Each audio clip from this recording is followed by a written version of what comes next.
So now we're getting into it. We're starting to make sense. That is, check out Roald Boom's videos. I just got around to checking those videos out. I actually can't get out of this neighborhood, it's fenced in. But I just need to get away from the road. It's literally impossible to even hear myself. Actually, I forgot I can. There's a trail over there. I used to use that when I was younger. And the idea is, as well, look at alright, Mr. Cultic Crow.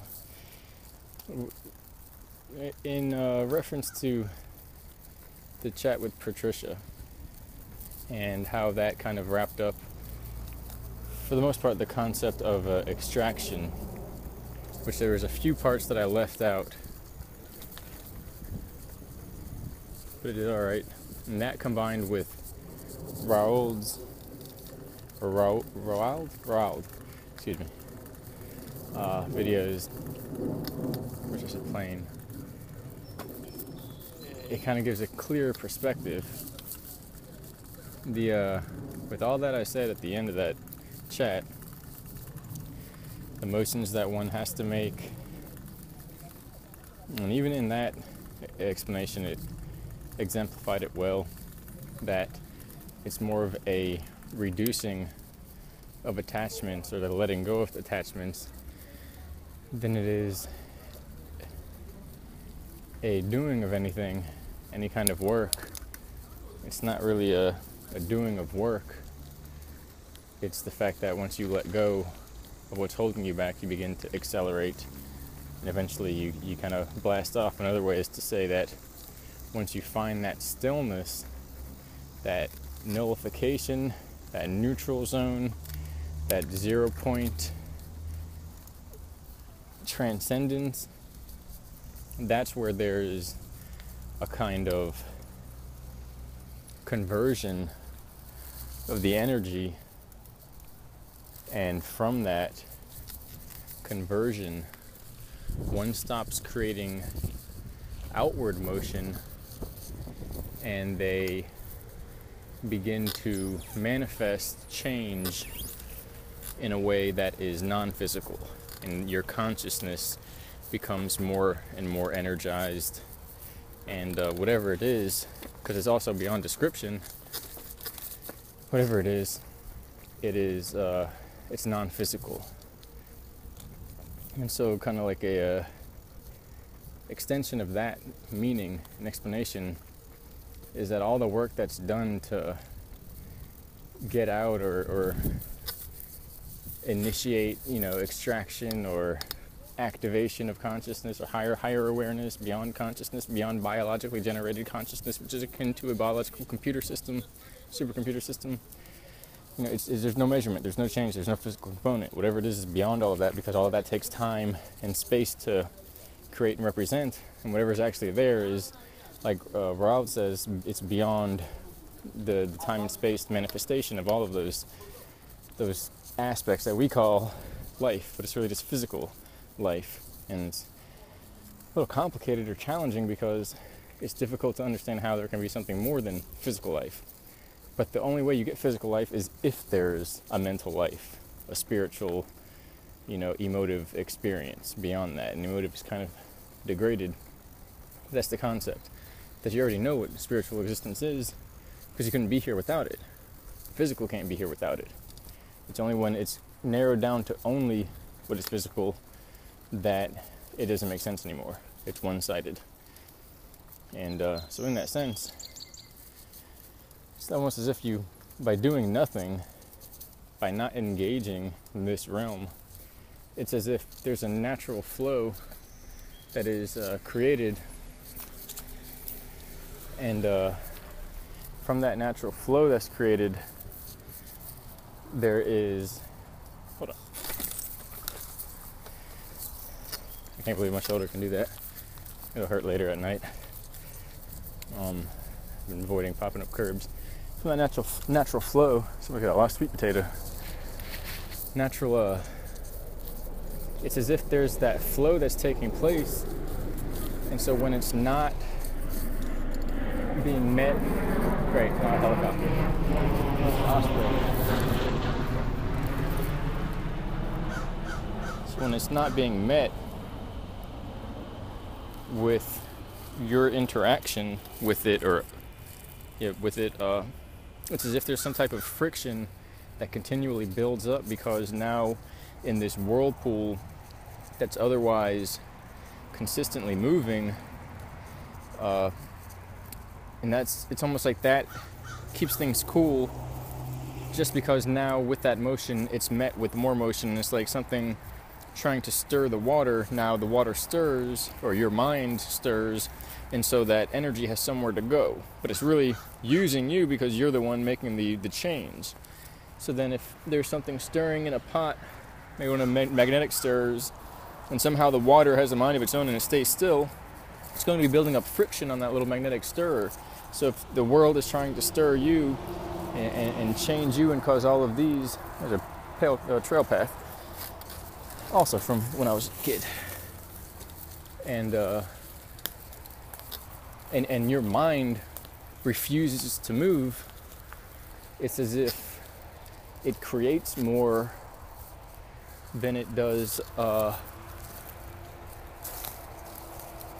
it's as if it creates more than it does stop the motion from happening. This is like completely not gonna make sense.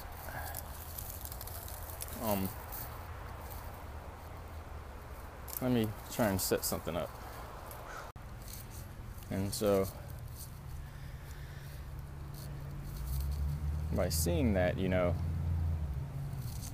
allows you to in a way build up a charge. And it's not by doing something, but it's by disengaging from this continual stirring effect, or this flow, that it seems the world, brings upon us. And it's really the body, the brain, the body mind, that it's like an engine. It's like a simulation. It's creating what it thinks you're supposed to be thinking and seeing and feeling. And in reality, you're seeing and thinking and feeling, if not more than one thing, possibly all things. So how do you get back to that from seeing one or two things at a time? It's not by counting up and hitting an incremental increase, a logarithmic incremental increase, linear increase. It's by going down into a 0 point, into a nullification, a complete peace. We think that's the void, we think that's darkness, we think that's the absence of experience or self or life. It's that the measurement of all those things, experience and self, goes so far beyond the measurements, the charts, the parameters of what we use to measure and define things in physicality, that there's no conceivable way to comprehend what that is really about while here engaged in this world. And so, and again, it's so far beyond that it's not something you crawl to or climb up to and you eventually reach that. You stop what you're doing and it naturally comes about. It's a response or a default. And Roald talks about it a lot, or at least in a good way, or a easy to understand way, that it's like get away. It's like a loss of identity or mistaken identity, that we are who we are out here, when in reality who we are has no limits. And that's why if we try to base who we are off of that physicality, it's not going to end with us feeling like we have defined ourselves well or done something to express ourselves in the world. Only when we define ourselves, like he says, as that knowing, that consciousness field of, literally a field of energy, formless, basically, limitless, does it bring about good change, meaning change that leads into something else with a progression. Whenever we try to say, this is what I am, so therefore I get something that enables me to continue being what I am in the same exact way, and it's not just some survival essence, it's like us trying to identify with that and help nourish the spirit through that, it falls flat because that's not who we are, and that method is not capable of defining who we are. Apparently there are a lot of bugs out here still, which will be a reason to be glad for winter. But yeah, just some things. There's more to say, but and there's a lot of other things to talk about as far as references to where this is being discussed. This is all ancient knowledge. You don't have to look to ancient knowledge to see spooky wooky things. The fact that you're a not physical being in a physical body is the spookiest thing you can be, or you can see. And it's also not really a mistake. The soul being in the body is a kind of experience. It's a game, but it's a lethal game, where if you don't die to the ego, you die to the spirit. And so it's like a game show where the goal is to die and become eternal, which doesn't make sense. And it's really not that, because it's not physically dying, it's mentally. And it's not intellectually like you're a vegetable.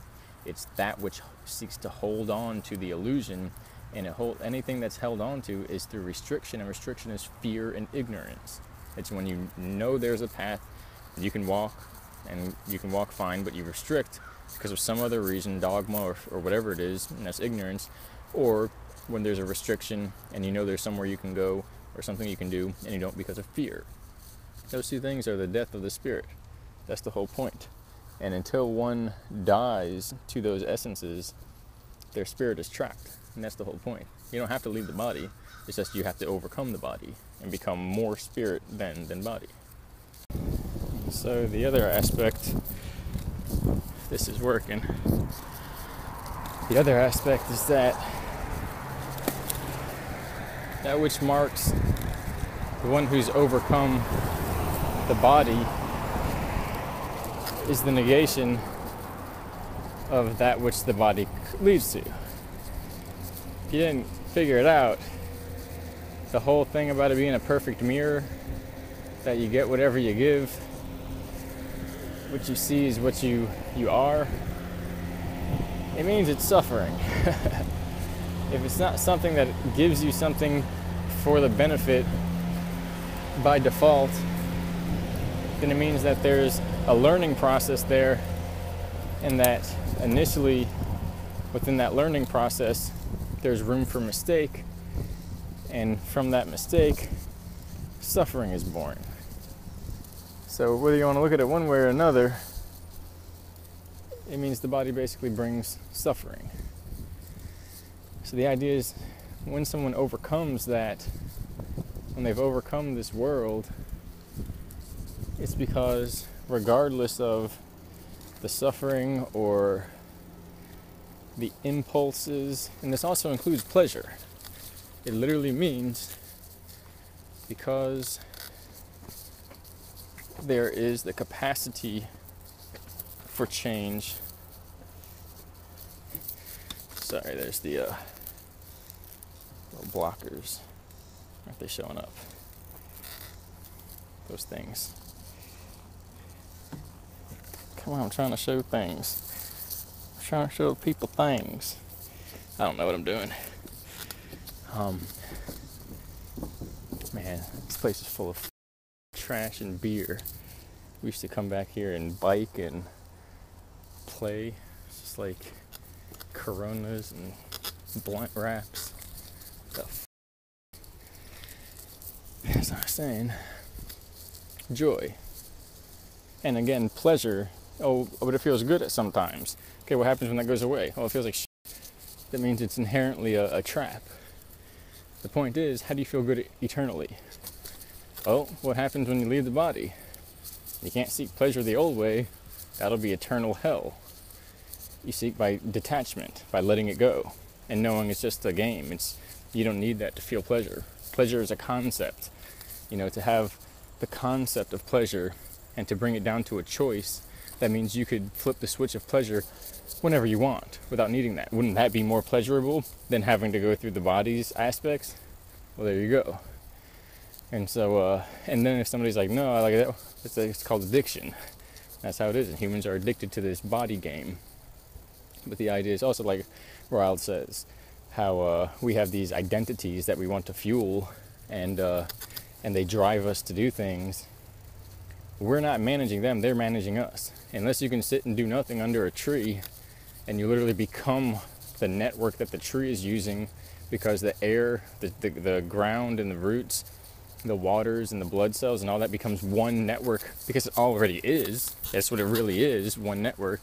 And when you see that, then you're free. Because from that, you can do that by will. You better be damn sure everything else that happens is by will, by choice. Because if you're in some situation and it's like, man, I don't want to be here, and you can literally go boom, boom, boom, boom, and just disappear, okay, well, guess what? No one's going to get you to do anything that you don't want to do. It doesn't mean you're not going to have responsibilities, but it means you're not going to suffer. But anyway, the point is that joy is revealed. I've been back here in so long. Here comes the road again. All the awesome cars. And so when the joy returns, or when it no longer follows that binary impulse pattern, that's when one's mind is liberated. It's literally happiness. That's all it is. It's a smile. It's a cosmic smile. Not the cosmic giggle. That's the beginning of it.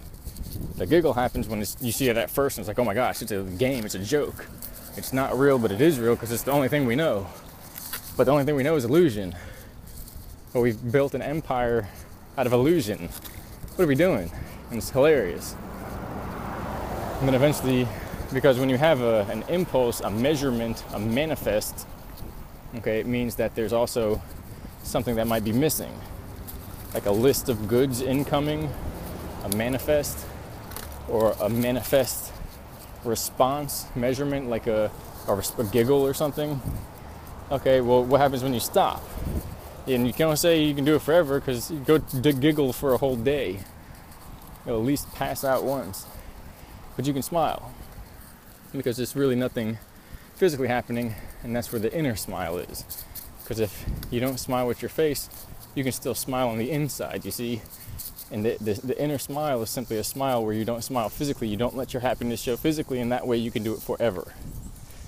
And the whole point is that's the true state of the cosmos. That's the true state of the human. An invisible smile for eternity. And that's free. It doesn't cost anything. You don't need anything to get it. You don't have to buy anything. You don't have to do anything to or with anyone. It's free. It's literally free. And so if that's what you had access to, wouldn't you want to find out how you could enable that? Especially if there were the perception of problems and things like that. Most likely, one would want to be able to change their experience by moving to a method or a mode of operation where they can choose how they're going to feel. Because if you're not choosing, something's choosing for you. Word to the wise, being vegan for over a year now, and I've done it for 3 or 4 years before this one. Oh my gosh. I can smell people a mile away. I can smell what they ate. I can smell what they did last night, basically. It gets old. I don't go into public too much for that reason. As amongst other reasons, I can smell their thoughts. But everybody knows about that. Just look up the Stargate project and Project MK Ultra. You figure it out soon enough.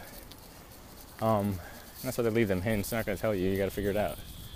That's also the other aspect. If you could be shown how to have that power of joy, not of lifting somebody up or punching them in their face and stealing their stuff, of joy, of infinite giving, okay, wouldn't you want to learn how to attain that? Now, if somebody wants to get it handed to them, okay, there's an idea for that.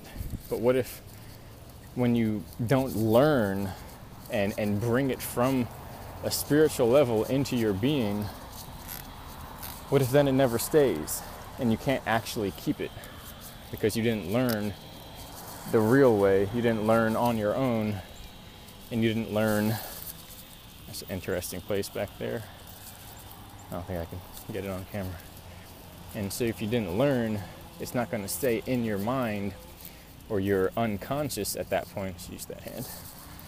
And in that sense, next time you're in a different situation, same cycles are going to repeat. That suffering is going to come right back.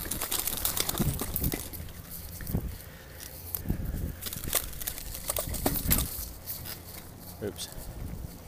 And so you have to learn. If this say this is the time where we don't have any more chances, it's because the situation's rough. Maybe they wanted to make it something so intense that this is the last time we're going to have to learn in that manner ever again. It means they're going to go as far as they can go with everyone who doesn't get it and push them as hard as they can to the maximum that everyone can be pushed without breaking the whole system. And then from there, whoever gets it, gets it. Whoever didn't get it is never going to get it. And that's this era. That's this era in history. We're not going through any of these other cycles. We don't have time. We got teleportation tech and immortality and cloning. There's no time for games. If we go half mayhem minded with that stuff, it'll destroy the universe. So all of it has to get done here and now. It's actually been doing that. And you look at these cycles in history, and they kept going with these cycles because we weren't leading up to that change. They figured it out before this civilization began, and this civilization is that project, that experimentation of trying to see when people are going to wake up. It sounds paradoxical because it is. And the only thing is it'll lead to a full awakening. And you know that's coming when you begin to feel joy, no matter what says what. Thank you.